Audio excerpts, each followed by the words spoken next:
ഓർമ്മയില്ലേ നിങ്ങൾക്ക് 2 ആഴ്ച മുമ്പ് മരണത്തിന്റെ ആഴക്കയങ്ങളിലേക്ക് വീണുപോയ 3 പൊന്നുമക്കളെ? 11 വയസ്സുള്ള മുംതാസും ഫസീലയും 7 വയസ്സുകാരി ഫിദയും. അഡിനടുക്കയിൽ നിന്ന് 4 കിലോമീറ്റർ മല കയറി ആലത്തുന്ന കൊമ്പരവട്ടുവിലെ ആയിഷയുടെയും സുഹറയുടെയും കൺമണികൾ. ഇങ്ങനെ എത്രയെത്ര മരണവാർത്തകളാണല്ലേ നമ്മൾ ദിവസവും കേട്ടുകൊണ്ടിരിക്കുന്നത്. അല്ല സുഹൃത്തേ, അല്ല. ഈ ദുഃഖത്തെ അതേപോലൊരു ലാഘവത്തോടെ നിങ്ങൾ തള്ളിക്കളയരുതേ. മരണം പോലും നടുങ്ങിപ്പോകുന്ന ദുരന്ത കഥയാണ് ഈ മനുഷ്യരുടേത്. നമ്മൾ അനുഭവിച്ചതൊന്നും സങ്കടങ്ങളെയല്ലെന്ന് തിരിച്ചറിയാനെങ്കിലും ഒരു നിമിഷം നിങ്ങൾ ഈ ജീവിതം ഒന്ന് കാണുമോ?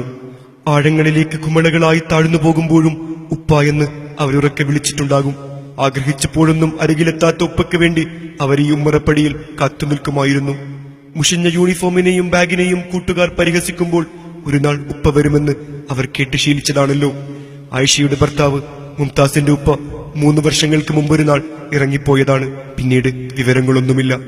പക്ഷേ വല്ലപ്പോഴും വിരുന്നുകാരനെ പോലെ എത്തുന്ന ഫസീലയുടെയും ഫിദയുടെയും പിതാവ് ദുരന്ത വാർത്ത അറിഞ്ഞിട്ടും മയ്യത്ത് കാണാൻ പോലും ഈ വഴി വന്നിട്ടില്ല. യാ അല്ലാ, ഈ ക്രൂരതയെ എന്ത് പേരിട്ടാണ് വിളിക്കേണ്ടത്? പെൺമക്കൾക്ക് ജന്മം നൽകി അവരെ ഒറ്റപ്പെട്ട ദിക്കിൽ ഉപേക്ഷിക്കുന്ന, അവസാനമായി ഒരു നോക്ക് കാണാൻ കൂട്ടാക്കാത്ത ഉപ്പമാരുള്ള ലോകത്ത് ആണാണെന്ന് പറയാൻ പോലും നാണമാവുകയാണല്ലോ. കഴിഞ്ഞിട്ടില്ല. ഹൃദയം തകർത്തു കളയുന്ന ഇവരുടെ നൊമ്പരങ്ങൾ നമ്മൾ പറഞ്ഞു തുടങ്ങിയിട്ടേയുള്ളൂ. 40 വർഷങ്ങൾ കഴിഞ്ഞ മണ്ണ് കുഴച്ചു വെച്ച ഈ പുരാതന കെട്ടിടത്തിലേക്ക് നമ്മൾ നടന്നു കയറണം. ഇതായിരുന്നു ജീവിതത്തോട് തോറ്റുപോയ ഫസീലയുടെയും മുംതാസിന്റെയും ഫിദയുടെയും ലോകം. മരിക്കാതെ ബാക്കിയുള്ള ഫസ്നയും 1.5 വയസ്സുകാരി ഫായിസയും അവരുടെ ഉമ്മമാരും ജീവിക്കുന്ന ഇടം. തകർന്നുപോയ തറ, പൊളിഞ്ഞു വീടാറായ മേൽക്കൂരക്കിടയിലൂടെ തെളിഞ്ഞു കാണാവുന്ന എത്രയോ വിടവുകൾ, മലഞ്ചെരുവിൽ നിന്ന് ഇഴജന്തുക്കൾക്ക് കടന്നു വരാൻ പാകത്തിലുള്ള വാതിലും ജനാലകളും. പഴയൊരു ഇരുമ്പുകട്ടിൽ മാത്രമുള്ള ഈ വീട്ടിലെ കിടക്കപ്പായ നിങ്ങളൊന്ന് കാണണം. അവർ തലചായ്ച്ചു വെച്ച മൺതിട്ട ഒന്ന് തൊട്ടു നോക്കണം. ഒഴിഞ്ഞ പ്ലാസ്റ്റിക് ടിന്നുകൾ മാത്രമുള്ള ഇടുങ്ങിയ അടുക്കളയിൽ അല്പസമയം നിൽക്കണം. പ്രാഥമിക കാര്യങ്ങൾക്കായി ഒരു കക്കൂസ് പോലുമില്ലാത്തത് നിങ്ങൾ അറിയണം. ഇത്രമേൽ ദുരിതങ്ങളിലായിരുന്നു 7 പെൺജന്മങ്ങൾ എത്രയോ വർഷങ്ങളായി ജീവിച്ചതെന്നറിയാൻ ഒരു ദുരന്തം സംഭവിക്കേണ്ടി വന്നല്ലോ. പൊന്നുമോളെ മുംതാസെ, ഫസീല, ഫിദ, സ്വാർത്ഥരായ ഞങ്ങൾക്ക് പുറത്തു തരില്ലേ? ഈ മൺചുമരിൽ തട്ടി ആ പൊന്നുമക്കളുടെ എത്ര ആഗ്രഹങ്ങൾ വീണുടഞ്ഞു പോയിട്ടുണ്ടാകും. സ്കൂളിൽ നിന്ന് 4 കിലോമീറ്റർ നടന്ന് വീട്ടിലെത്തുമ്പോൾ ഭക്ഷണം പോലുമില്ലാത്ത നേരങ്ങളിൽ അവരെന്തുമാത്രം ദുഃഖിച്ചിട്ടുണ്ടാകും. ഓരോ പെരുന്നാളിനും പുത്തനെടുപ്പുമായി പ്രിയപ്പെട്ട ഉപ്പ വരുന്നതിനായി എത്രമേൽ ആഗ്രഹിച്ചിട്ടുണ്ടാകും. സ്റ്റഡി റൂമോ ലാപ്ടോപ്പോ ഇല്ലെങ്കിലും കിടന്നുറങ്ങാനുള്ള ഒരു കട്ടിൽ അവർ കുതിച്ചിട്ടുണ്ടാവില്ലേ? പെൺമക്കളുള്ള പെങ്ങന്മാരുള്ള ആർക്കാണ് ഇതൊക്കെ കണ്ടു നിൽക്കാനാവുക? വീടുകളെ കൊട്ടാരങ്ങളാക്കാനുള്ള തിരക്കിൽ ഓടി നടക്കുന്നവരെ നിങ്ങൾ ഒരൊറ്റ ദൃശ്യം കണ്ടാൽ മതി. തറപകുതിയും കാണാവുന്ന ഇവരുടെ നിസ്കാരപ്പായ മാത്രം.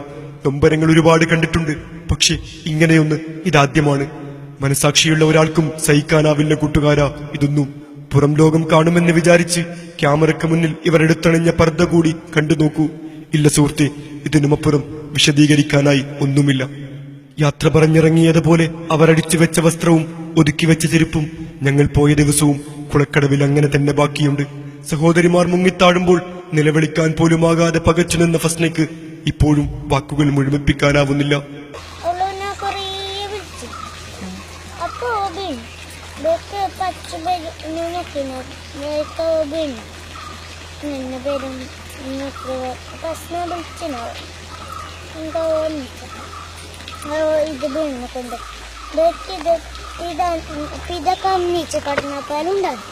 ജീവിതത്തിലെന്ന പോലെ മരണത്തിലും പറ്റിച്ചേർന്ന ആ പൊന്നുമക്കൾ മരക്കണി പള്ളിമുറ്റത്തെ മൈലാഞ്ചി ചെടികൾക്ക് താഴെ കിടന്നുറങ്ങുകയാണെന്ന് അവർ നമ്മോട് പറയുന്നത് കൊമ്പരവട്ടുവിലെ ആ ഉമ്മമാരെ പറ്റിയാണ്. സഹോദരിമാരായ ഫസ്നയെയും ഫായിസയെയും കുറിച്ചാണ്. ജീവിതത്തിൽ തന്നെ മരിച്ചുകൊണ്ടിരിക്കുന്ന അവരുടെ കണ്ണുനീർ തുടക്കാൻ നമുക്കാവില്ലേ? മുംതാസിന്റെയും ഫിദയുടെയും ഫസീലയുടെയും ആത്മാവിനോട് അങ്ങനെയെങ്കിലും നമുക്ക് മാപ്പ് ചോദിക്കണ്ടേ?